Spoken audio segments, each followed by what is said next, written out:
Bonjour et bienvenue dans Atout Santé, l'émission qui vous rend acteur de votre santé. Aujourd'hui, nous allons parler du cancer du côlon, une maladie qui touche un des cancers les plus fréquents, qui entraîne 17 500 décès chaque année et pour lequel 9 personnes sur 10 peuvent guérir en cas de diagnostic précoce. Dans cette émission, nous évoquerons la prévention de ce cancer, les modalités de son diagnostic et surtout l'importance du dépistage précoce. Nous recevons donc aujourd'hui le professeur Dahan, chef de service d'oncologie digestive, hépato-gastro-entérologie et nutrition, et le professeur Seist, oncologue digestif et responsable du Centre régional de dépistage des cancers dans la région sud. Monsieur Seist, justement, revenons un petit peu sur les chiffres au niveau du cancer du côlon. Combien de personnes sont touchées chaque année? Combien de décès? Qu'est-ce que ça représente en termes de fréquence par rapport aux autres cancers? Eh bien, c'est le troisième cancer le plus fréquent. Il y a 43 000 Françaises ou Français qui sont touchés chaque année par ce cancer. Il y a 17 500 Français ou Françaises qui en meurent tous les ans, c'est-à-dire autant que par décès liés aux accidents de la route dans les années 70, quand on ne portait pas de ceinture de sécurité, qu'il n'y avait pas de limitation de vitesse, qu'on roulait dans des voitures décapotables à tombeau ouvert. Cette mortalité, elle a été réduite grâce à ces mesures et il n'y a plus que 3 500 Français qui meurent sur les routes, c'est encore trop. Mais le cancer du côlon tue, lui, 17 500 personnes chaque année et on pourrait éviter la plupart de ces décès, au moins 10 000, grâce au dépistage et à la prévention dont on va parler aujourd'hui. D'accord. Et est-ce qu'il existe une différence de fréquence chez les hommes ou chez les femmes ? À peu près pas. Il y a à peu près autant de femmes que d'hommes qui sont touchés. Et c'est peut-être parce que ce cancer est dilué sur les deux sexes qu'on en parle moins que du cancer du sein ou de cancer de la prostate, alors que c'est un cancer qui tue plus que ces deux cancers fréquents que sont le cancer du sein et de la prostate. D'accord. Alors justement, vous parliez du dépistage. Comment peut-on se faire dépister ? Eh bien, le dépistage, il est organisé en France et tous les assurés de 50 à 75 ans reçoivent, à partir du moment où ils ont soufflé leurs 50 bougies, une invitation à se faire dépister. Le processus, c'est de consulter son médecin traitant, si on en a un, ce qui n'est pas le cas de tous les Français. Et le médecin traitant doit apprécier le niveau de risque. Si vous êtes à risque élevé d'avoir un cancer du côlon, c'est-à-dire en gros si vous avez des antécédents dans votre famille de cancer du côlon, on vous propose d'aller directement à la case coloscopie et de faire une coloscopie de dépistage. Si vous n'avez aucun antécédent particulier, aucun symptôme, alors là, il y a une mesure très simple, c'est de faire un test de recherche de sang microscopique dans les selles. Je crois que vous pourriez nous montrer exactement un petit peu. Et c'est ce test que vous remet votre médecin traitant ou votre gastro-entérologue ou votre gynécologue. Et ce test, il est fait par l'assuré lui-même à la maison. Il y a tout un petit dispositif qui permet de recueillir une selle sur le plateau de la cuvette, en fait, et ensuite sur une selle sèche de planter ce petit bâtonnet, si vous voulez, et dans une selle, ensuite de le remettre dans le tube, de bien agiter comme le banga, et de le mettre ensuite dans une enveloppe T qui permettra de l'acheminer au centre de lecture. En ayant bien identifié, l'assuré doit identifier son nom, son prénom, sa date de naissance, sans erreur, sinon le test ne peut pas être analysé. Et tout ça donne à peu près en 8 à 10 jours, on reçoit une réponse. Dans 4% des cas, le test est positif. Et là, alors, il faut faire une coloscopie qui va trouver beaucoup de choses et surtout rarement un cancer, en fait. Dans un petit nombre de cas, on va trouver un cancer, en général à un stade précoce. Mais dans plus de la moitié des cas, on va trouver des adénomes, des polypes.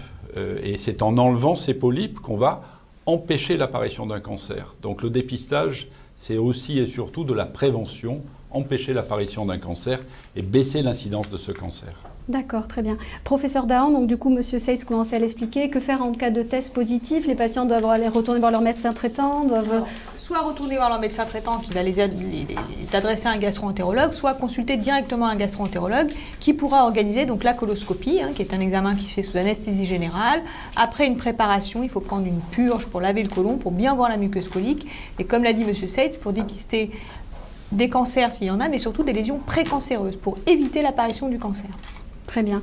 Et peut-être ça serait bien de redire une deuxième fois qui est concerné par ce dépistage, qui va recevoir donc le courrier de l'assurance maladie. Alors, toutes les personnes de plus de 50 ans et de moins de 75 ans vont recevoir ce courrier. Qui est concerné par le dépistage? C'est quand même, je crois qu'il faut rappeler que ce sont les patients asymptomatiques. Il ne faut avoir aucun symptôme. À partir du moment où on a un symptôme qui est évocateur déjà d'un cancer, il faut directement aller vers la coloscopie. C'est pour les gens sains qui n'ont pas de symptômes et qui n'ont pas d'antécédents personnels ou familiaux qui feraient indiquer une coloscopie d'emblée.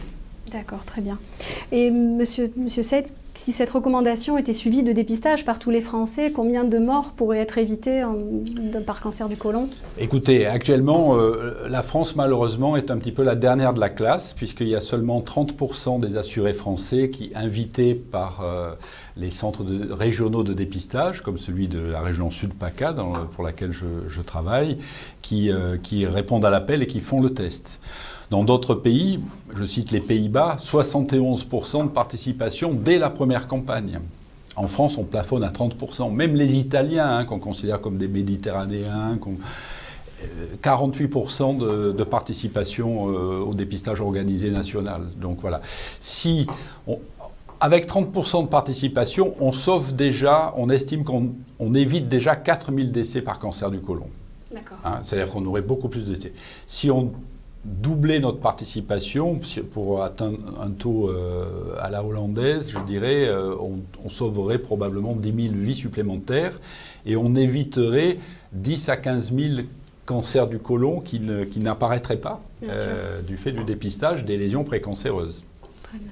Merci beaucoup, Monsieur Seitz, pour ces échanges. Nous vous proposons de voir maintenant la réalisation d'une coloscopie au bloc opératoire, un reportage de Patrick Loez et Fanny Mancini. Actuellement, la coloscopie de dépistage, elle s'adresse à 3 grands groupes de personnes. Tout d'abord, les personnes qui réalisent le test de dépistage FIT proposé par la Sécurité sociale, qui ont donc entre 50 et 74 ans, qui n'ont aucun symptôme, et dont le test est positif, c'est-à-dire qu'il existe du sang dans les selles qu'on ne verrait pas à l'œil nu.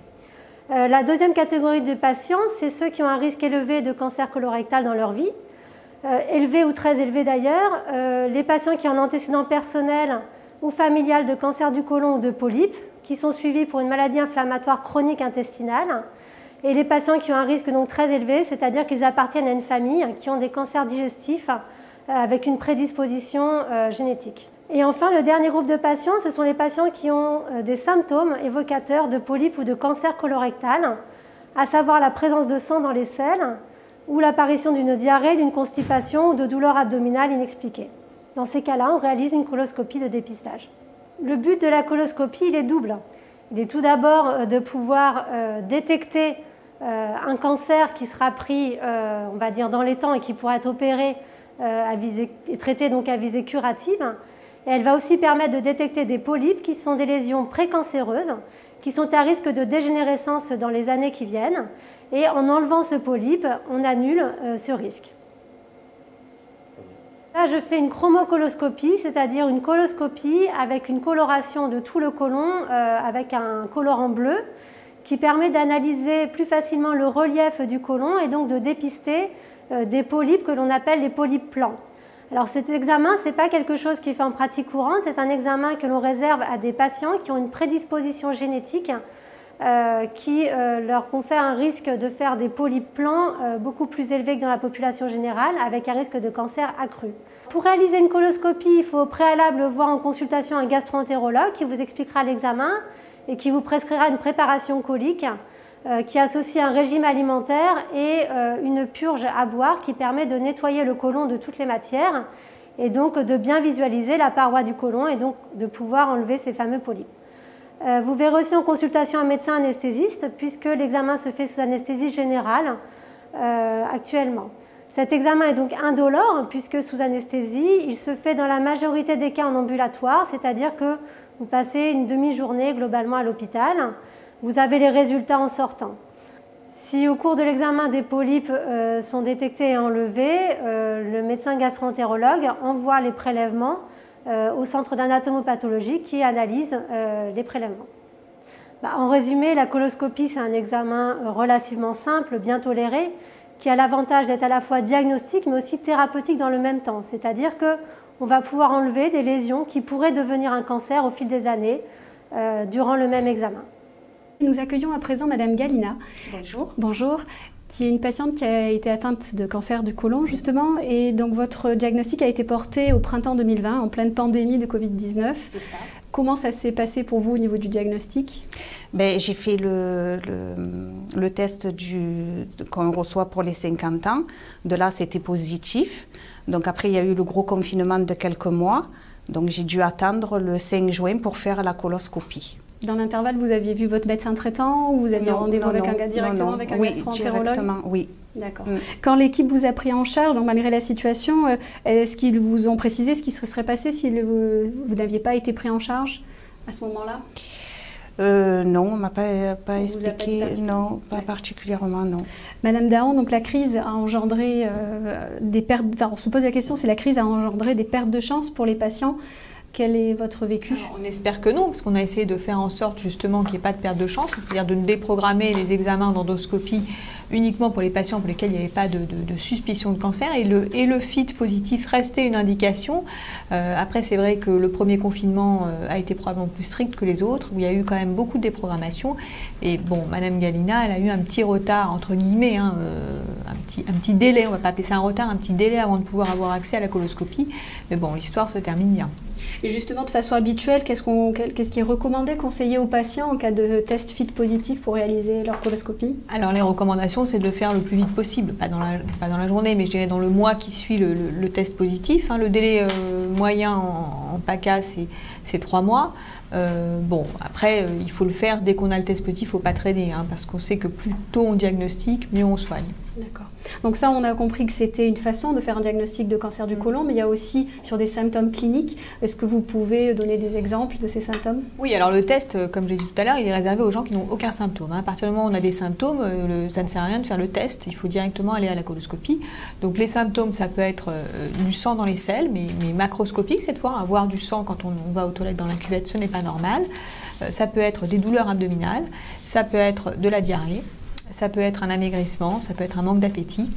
Donc tout ça, ça oriente soit directement vers le gastro-entérologue si effectivement on a du sang dans les selles, ou vers le médecin traitant qui lui fait un examen de débrouillage pour orienter ensuite. D'accord. Quels sont les risques de cancer du côlon? Les facteurs de risque? Les facteurs de risque, c'est essentiellement les antécédents familiaux. On a un risque supérieur quand on a un parent, en particulier au premier degré, qui a un cancer du côlon. Après, il y a les lésions précancéreuses, donc c'est tout ce qui est polypes. Ce sont des lésions qui sont totalement bénignes lorsqu'elles sont enlevées à temps, justement au moment des coloscopies dépistage. Mais un polype dégénère, devient un cancer en environ 10 ans. C'est pour ça que les coloscopies se font régulièrement, mais pas tous les ans. Tous les 5 ans, c'est très bien. À partir du moment où une coloscopie normale, on en fait une tous les 5 ans, c'est parfait, puisque un polype met quand même 10 ans à devenir un cancer. D'accord. Est-ce qu'il existe sinon les facteurs type du tabac, l'alimentation? Alors, l'alimentation, oui, riche en viande rouge, serait plutôt un facteur de risque, alors que les fruits et légumes protégeraient du cancer du côlon. Et puis, après, il y a toutes les maladies familiales. Il y a des formes familiales de cancer, des polyposes ou des cancers héréditaires qui favorisent effectivement la survenue d'un cancer. Et souvent, c'est les patients qui sont atteints de formes familiales, comme ça le savent parce qu'ils ont un membre déjà? Pas forcément ceux qui sont plus observants pour le suivi et le dépistage, mais oui, les gens qui ont une forme familiale ou les gens qui viennent avec un diagnostic, parfois vous racontent une histoire familiale a posteriori. Et c'est à ce moment-là que vous le comprenez très bien. Est-ce qu'il existe des moyens de prévention pour limiter la survenue de cancer? Alors, manger des fruits et légumes, c'est ce qui est recommandé, manger des fruits et légumes, éviter trop de viande rouge, et après effectivement faire du dépistage, et c'est une très bonne prévention.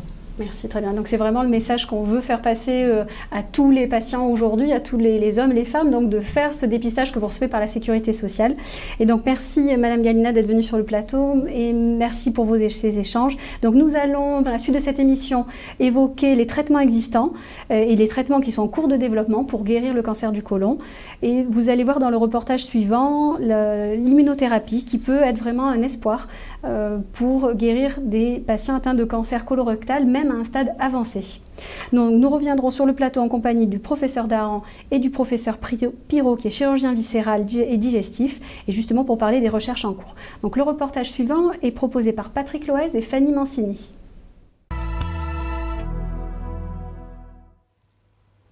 Mon histoire commence avec ma mère, qui a eu cancer du côlon à l'âge de 40 ans, puis utérus, ovaire, 3 chimios, 2 rémissions, et qui en est morte à 56 ans. Donc le protocole, c'était de surveiller les enfants. Donc à 30 ans, j'ai fait un premier contrôle coloscopie, où on a trouvé un polype malin qu'on a enlevé par exérèse, et puis une surveillance de coloscopie tous les 2 ans. Et il y a 5 ans, entre les 2 ans de surveillance, un polype dans le côlon s'était créé. Et je m'en suis aperçu puisque j'avais des douleurs et j'étais à la limite de l'occlusion intestinale. Il se trouve que c'était un polype malin qui s'était développé de manière très rapide, avec des métastases sur le foie. Donc une colectomie d'abord, dans la foulée une chimiothérapie. Voilà, en attente de restauration. Je rentrais à la maison avec une pompe sur l'épaule et je passais 48 heures à la maison avec des produits injectés dans le corps censés détruire non seulement les cellules malignes, mais toutes les autres cellules qui étaient autour, d'où les effets secondaires assez désagréables de la chimiothérapie.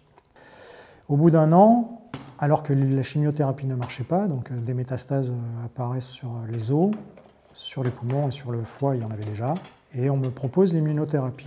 Donc en gros, on est passé de 48 heures d'injection toutes les 2 semaines avec presque aucune vie possible entre les deux, à une demi-heure toutes les 3 semaines et une vie quasiment normale. La reprise du travail, la reprise des activités sportives, la reprise des vacances sans arrière-pensée, le jour et la nuit. 3 mois de traitement et disparition totale des métastases sur les os, sur les poumons et sur le foie. Donc on est passé d'une situation de survie à une situation de vie complète, donc un changement radical et miraculeux dans mon cas. Il est très probable que l'immunothérapie, dans mon cas, ait très bien fonctionné parce que l'origine de mon cancer est un syndrome de Lynch, donc qui est d'origine génétique, suite à une anomalie de décodage ADN. Qui correspond bien à la façon dont fonctionne l'immunothérapie. Nous sommes donc de retour sur le plateau d'En Tout Santé où le professeur Pirot, donc chirurgien viscéral et digestif, nous a rejoint. Bonjour. J'ai justement une question pour vous. Quels sont actuellement les traitements du cancer du côlon? Alors le traitement du cancer du côlon est l'exérèse de la tumeur. Donc il faut enlever le cancer en enlevant une marge suffisante et enlever aussi les ganglions qui drainent la tumeur, et ce qui a un impact pronostique et éventuellement qui va indiquer une chimiothérapie. Ça, Madame Dahan pourra en parler mieux que moi. Sur la chirurgie, on a beaucoup progressé ces dernières années. On a développé la chirurgie cœlioscopique, où on fait des petites incisions pour enlever le côlon ou le rectum. Pour le rectum, qui est une chirurgie encore plus compliquée que pour la chirurgie du côlon, on a fait là aussi beaucoup de progrès avec le développement toujours de la cœlioscopie, aussi de la chirurgie robotique, mais aussi on est aidé parfois par des traitements néoadjuvants. Lorsque les tumeurs sont évoluées, on les fait diminuer de taille par de la radiothérapie ou de la radiochimiothérapie, surtout en préopératoire. Et les séquelles de la chirurgie actuellement, les suites de la chirurgie sont beaucoup moins compliquées qu'auparavant. Très bien. Et vous parliez donc de traitements adjuvants, chimiothérapie et autres. Vous nous en parlez? Donc le traitement du cancer du côlon, le principal traitement, c'est la chirurgie. Mais chez les patients qui ont déjà une forme un petit peu avancée avec justement au niveau des ganglions ou des cellules cancéreuses présentes, il y a une chimiothérapie adjuvante qui est indiquée, qui dure 6 mois et qui se fait donc par voie intraveineuse et ou par voie orale et qui permet de diminuer par 2 le risque de rechute. Puisque quand on a eu un cancer du côlon, évidemment, on est surveillé pendant très longtemps pour dépister précocement une éventuelle rechute et la traiter. Et donc ça diminue par 2 ce risque. Ça, c'est la chimiothérapie qui se fait en post-opératoire, qu'on dit adjuvante, qui est préventive d'une rechute. D'accord. Et les autres types de traitements adjuvants, on entend parler donc de biothérapie, de thérapie ciblée, dont on a vu dans le reportage l'immunothérapie. Ça concerne des formes plus avancées, donc chez des patients qui ont d'emblée un stade évolué au diagnostic, c'est-à-dire avec une dissémination qui peut être au niveau d'un autre organe, soit du foie, soit du poumon, soit du péritoine, le professeur Pirot en parlera puisqu'il y a des techniques chirurgicales pour ça, il y a des nouvelles molécules. Donc on a actuellement ce qu'on appelle des thérapies ciblées, qui sont des traitements qui ne sont pas des chimiothérapies, qui sont des traitements qui ciblent spécifiquement la cellule cancéreuse pour la détruire. Et qui sont combinés aux molécules de chimiothérapie. Donc on a des bichimiothérapies ou des trichimiothérapies qui permettent actuellement de stopper l'évolution de la maladie, voire de faire régresser les métastases, qui peuvent ensuite éventuellement devenir opérables. En particulier au niveau du péritoine, il y a des techniques chirurgicales qui permettent de traiter les métastases péritonéales. D'accord. Professeur Pirot, vous voulez peut-être nous en parler justement de ces techniques locales? Alors, ces métastases péritonéales montrent une avancée de la maladie. C'est des maladies qui sont évoluées. Jusqu'à il y a quelques années, c'était des malades qui malheureusement étaient condamnés, et avec des techniques maintenant de chirurgie de cytoréduction complète où on va enlever toute la tumeur qui est visible, et des techniques de chimiothérapie intrapéritonéale qui se fait au moment de l'intervention.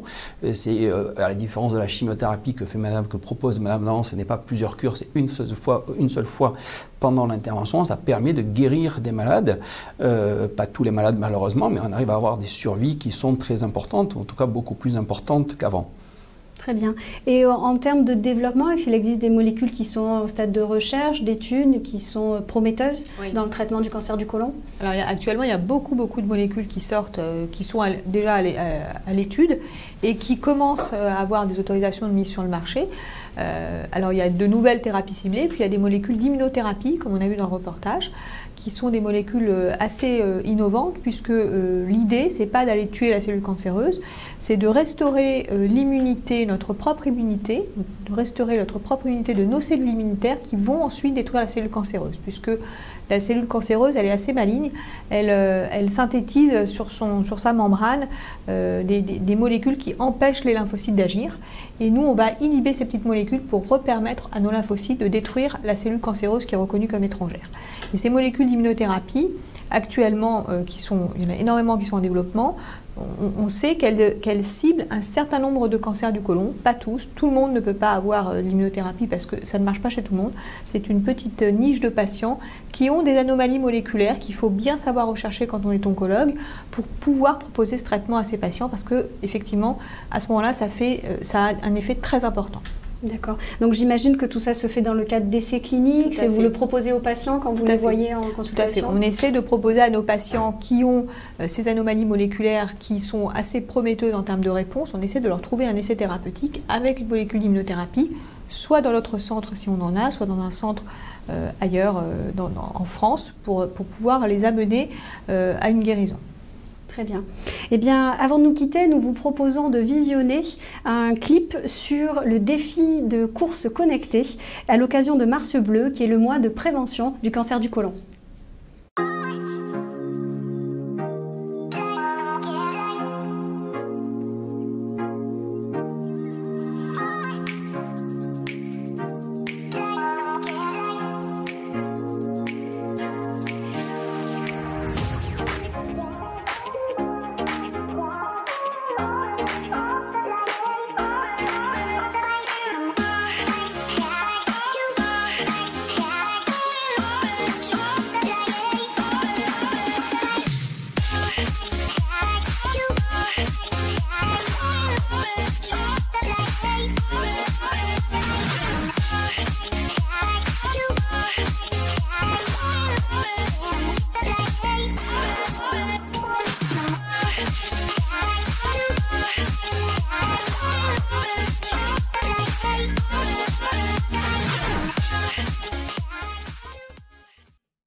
Donc merci à nos intervenants, professeur Dahan, professeur Perrault. Donc c'est la fin d'Atout Santé. Nous remercions tous les téléspectateurs qui sont de plus en plus nombreux à nous suivre. N'oubliez pas que vous pouvez visionner les émissions d'Atout Santé sur la chaîne YouTube Atout Santé, et puis également poser vos questions et faire des commentaires sur Twitter ou sur Facebook. Donc merci de nous avoir suivis. Rendez-vous dans un prochain numéro d'Atout Santé, et d'ici là, n'oubliez pas, soyez acteurs de votre santé.